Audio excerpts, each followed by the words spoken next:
কৃষ্ণ বন্ধুরা, আশা করি সবাই ভালো আছেন।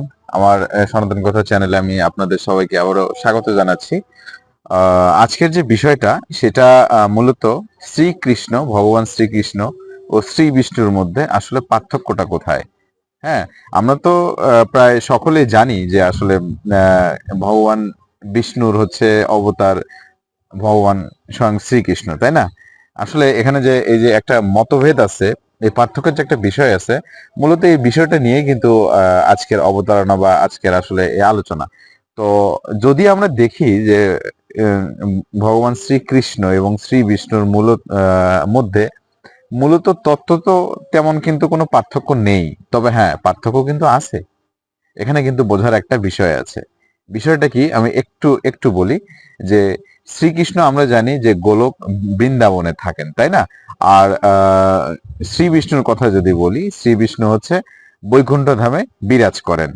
তো ভগবান শ্রীকৃষ্ণ রূপে গোলক বৃন্দাবনে যেমন আসলে এই মাধুর্য রস আস্বাদন করে থাকেন, এবং তিনিই কিন্তু আবার বৈকুণ্ঠে কিন্তু শ্রী বিষ্ণু রূপে ঐশ্বর্য রস কিন্তু আস্বাদন করে থাকেন। এখন কথা হচ্ছে যে যদি আমরা বিষয়টাকে একটু ভিন্নভাবে দেখার, বোঝার বা ব্যাখ্যা করার একটু প্রয়াস করি, আসলে বিষয়টা কেমন দাঁড়ায়। যেমন দেখেন, একটা একটা যদি বলি, একজন লোক বা একজন যদি বিচারক থাকেন, যিনি হয়তো পেশায় একজন আইনজীবী, একজন জাজ, উনি যখন আপনার কোনো আদালতে থাকেন এবং আদালতে যখন বিচার কার্য চালান, তখন কিন্তু ওনার সামনে যে লোকজন থাকে তাকে কিন্তু সমীহ করে চলে, বা তার কথাকে কিন্তু সেই রকম মর্যাদা দেয়। আবার সেই একই লোক যখন বাসায় ফিরে আসছেন, বাসায় ফিরে এসে যখন ওনার নাতি নাতনি যারা আছেন তাদের সাথে হয়তো উনি আহ মানে খেলাধুলা করছেন, তাদের ঘাড়ে উঠে, তাদের পিঠে নিয়ে, তাদের কোলে নিয়ে হাসি ঠাট্টা মশগুল করছেন, তখন কিন্তু ভিন্ন একটা পরিবেশ সৃষ্টি হয়েছে। বিষয়টা কিন্তু অনেকটা এরকম না?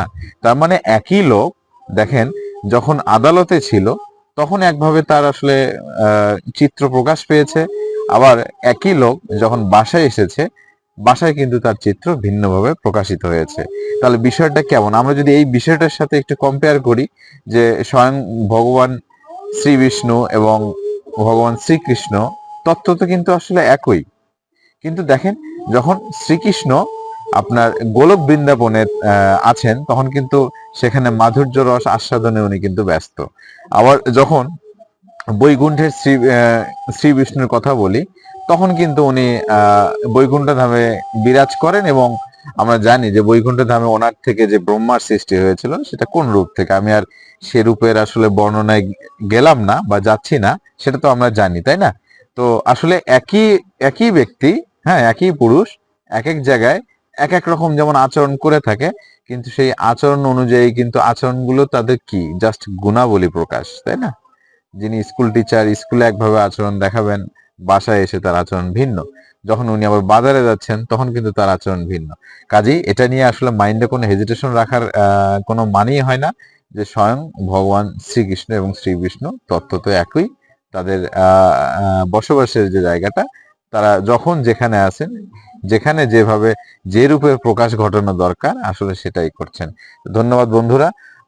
আমার যদি এই বর্ণনায় মানে সামান্যতম যদি ভুল হয়ে থাকে, আমাকে ক্ষমা সুন্দর দৃষ্টিতে দেখবেন।